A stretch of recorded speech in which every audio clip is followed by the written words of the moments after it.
What's up, fight fans? This is Kurt DeVille with Counterpunch Boxing News, and I have some new news concerning Terence Bud Crawford. Get this.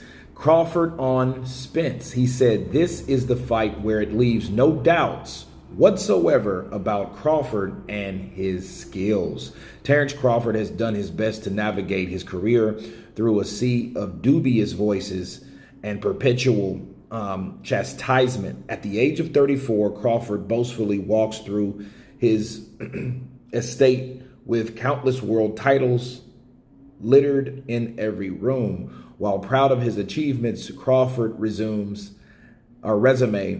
has been closely observed and mostly dissected in the public eye. Even now, with the WBO welterweight crown tucked safely underneath his arm, Crawford, through no fault of his own, hasn't faced the stiffest of competition. Still, despite the ongoing debate surrounding his accomplishments, Crawford is widely regarded as one of the best fighters in the world, a distinction there also shared by unified welterweight champion Errol Spence. After years of both men fighting who should be the best man at 147, the pair closer to ever meeting in the ring. As first reported by Mike Coppinger for ESPN, both Crawford and Spence have agreed to terms to an undisputed welterweight showdown that could take place in November 19th in Las Vegas, Nevada.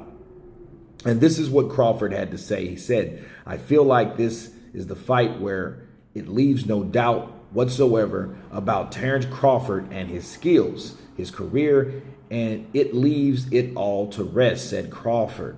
Although unofficial terms of the pending agreement have come to light, in addition to November 19th being the target date, both parties will have the opportunity to enact an immediate rematch. Also, per Coppinger, Crawford has agreed to receiving the short end of the financial pie, a former sticking point to make their mega fight a reality.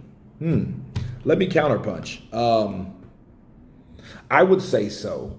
I would say this fight would shut out all doubt. It would stop the haters. It would stop the network worshipers.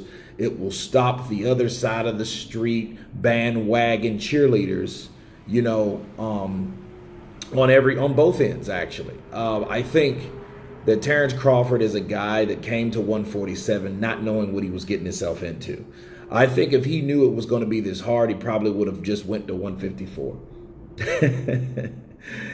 But I think he would probably ran into the same problems at 154, like Spence, he has the problems with the political side.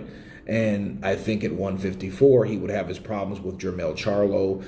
Tony Harrison would probably be a good fight for him. Those type, because, Tony can box, so, that would last as long as it lasts.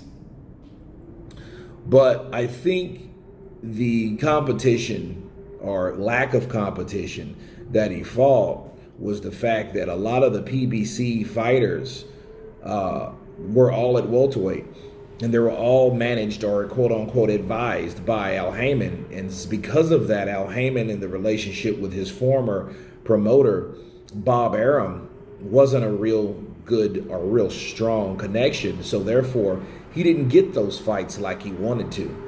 He finally broke through with fighting Shawn Porter and retired Shawn Porter. But of course, that wasn't enough, because the narrative still stands that by the time he got to Shawn Porter, Shawn Porter was past his prime, and Shawn Porter was already beaten and battered by Errol Spence. So, we've heard that. So when he does beat Errol Spence, which I believe he will, people will shut the fuck up. They will finally shut up. They will get quiet, just like the night that Deontay Wilder fell once again. You hardly heard anything. I mean, you still had people trying to reach and, the long count and the blah, blah, blah, whatever. So I think at the end of the day, we had Terence Crawford, and he's went through a lot, on top of the self-promotional sabotage by Bob Arum. Because Bob Arum, he doesn't sell, he just can't do it. I don't like Terence, I've given money to him, And I'm like, who does that as a promoter that really wants to seriously promote you, in a positive light? Who does that? Nobody but Bob Arum. But Bob Arum. So it really didn't make it easy for him either, because his promoter didn't even really want to have anything to do with him. You know, the best thing that Terence Crawford could have done is lost.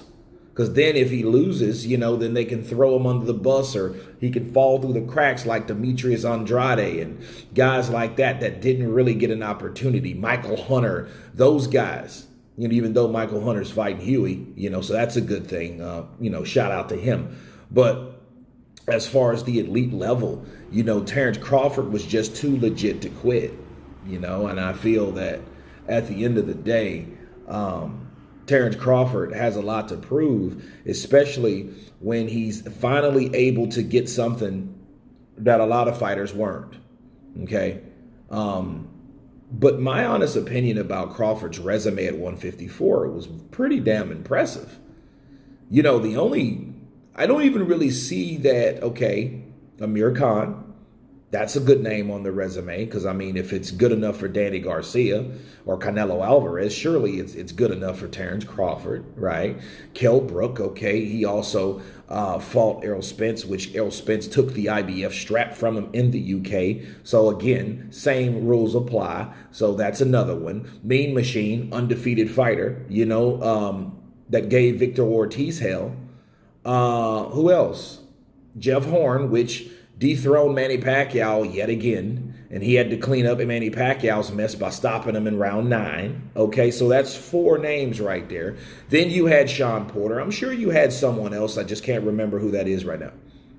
So he fought everybody that he could possibly fight. Oh, yeah, that's right. No, I just already mentioned Kell Brook. So, I mean, it's a lot of fights that he's had, and he had to really pretty much feel his way and navigate through the welterweight division the best that he could, simply because there wasn't any options. And those guys at the PBC weren't just trying to break the neck to fight him. Okay, look at Keith Thurman. That could have happened. It didn't. Danny Garcia said, hell no, we're not doing that. You know, the only one that tested, and I give him full credit for, is Sean Porter. You know, Errol Spence, you know, wanted to show his dominance, which he got the bigger piece of the pie. Shout out to him. But now it's time to deliver, and we'll see who is going to do what when the time comes. But anyway, you guys tell me what you think of Terence Crawford, willing to show everyone where his true skill set is at. Of course, please subscribe, and you guys been Counterpunch. Peace!